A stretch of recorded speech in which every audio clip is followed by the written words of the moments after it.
In 490 BC, the Persian king Darius I launched an invasion of Greece. The conflict led to the destruction of many temples and thousands of statues, leaving deep scars across the Greek world. For generations afterward, resentment toward the Persians continued to grow among the Greeks. Then, in a small city of Macedonia, a boy was born. But he was no ordinary child. Many believed he was the son of a god. In 334 BC, Alexander the Great began building his empire from the small kingdom of Macedonia. He took revenge for his homeland and went on to destroy the Achaemenid Empire, dramatically reshaping the map of the known world. By 326 BC, he had reached the borders of India, and his next target was the Indian subcontinent.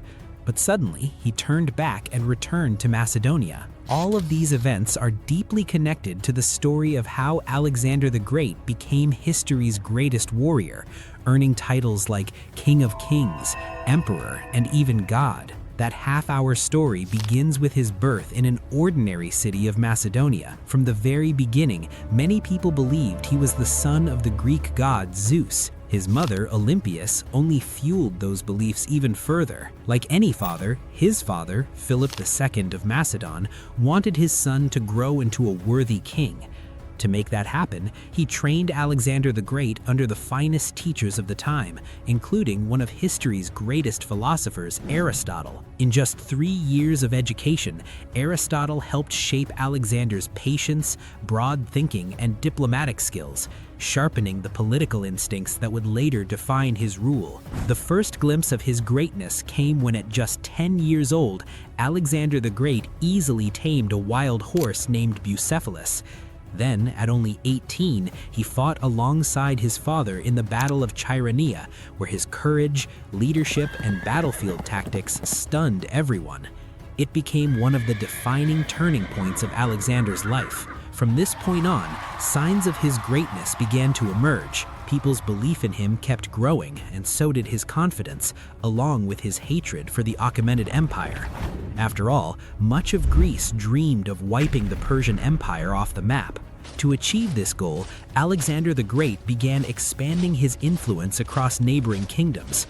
At the same time, he brought soldiers from different cities into his army, ensuring their loyalty whenever he needed them. Then he pushed deeper into the southern regions of the Achaemenid Empire, where he faced a massive Persian army. Even though the enemy forces outnumbered his troops by nearly 2-1, Alexander the Great defeated them through strategy, leadership, and sheer courage.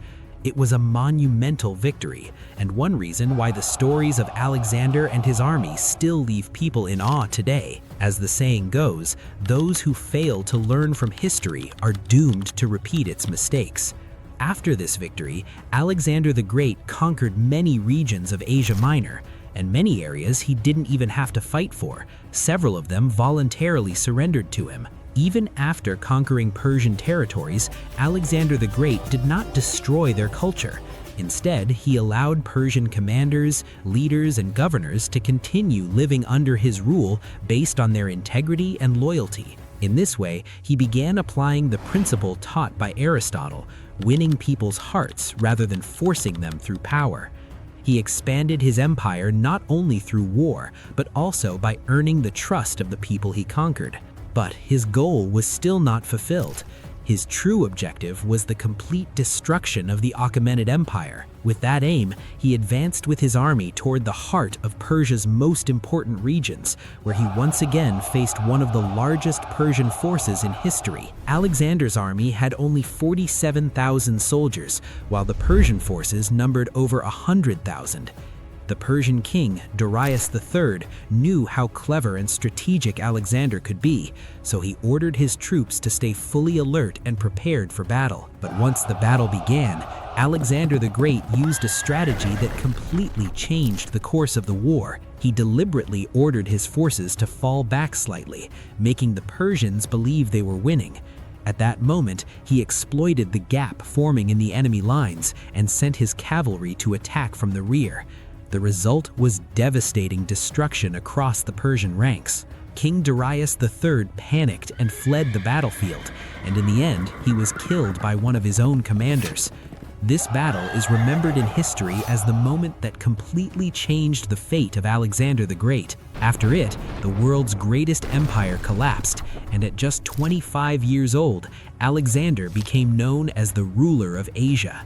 By this point, his empire was no longer limited to Greece. It had expanded all the way to Afghanistan. But a question arises: did he build such a vast empire using only force? Probably not. Alexander the Great made a strong effort to win over Persian governors and the general population. He did not impose his religion or culture on them. Instead, he even took part in their festivals. He also married the daughter of his enemy Darius III, which helped him gain respect and acceptance among the Persian people. Alexander was highly strategic and politically smart. He understood that people would not accept him as their ruler unless they benefited from his rule. So he distributed the wealth he had conquered across different regions, which helped increase trade and the flow of resources throughout his empire. But often, the biggest enemy of a successful leader is his own people. The same was true for Alexander the Great. Some of his own generals and soldiers began plotting against him, but Alexander was extremely vigilant, and he discovered the conspiracy in time, ordering the execution of those involved. But even then, his hunger for power didn't stop. After conquering the Persian Empire, Alexander the Great set his sights on India, which was known at the time as a land of immense wealth and prosperity. In an attempt to invade India, Alexander the Great led his army across the Khyber Pass into the Indian subcontinent. There, he faced King Porus, a powerful ruler of what is now Pakistan, who was determined not to allow Alexander to establish dominance over Indian territory. A fierce battle broke out between them. It became one of the hardest and longest fights of Alexander's life. While many kingdoms had already fallen to his strategy, Porus refused to surrender so easily. Even after a long and exhausting battle, Alexander the Great did not achieve an easy victory. However, he was deeply impressed by Porus's courage and skill in warfare. After the battle, he not only restored Porus's kingdom, but also granted him additional territories as a reward. But surprisingly, the man who had never been defeated on the battlefield died at a very young age. In 323 BC, Alexander the Great arrived in Babylon. After suffering from a continuous fever for 10 days, he died. Surprisingly, even after his death, his body did not begin to decompose for 6 days.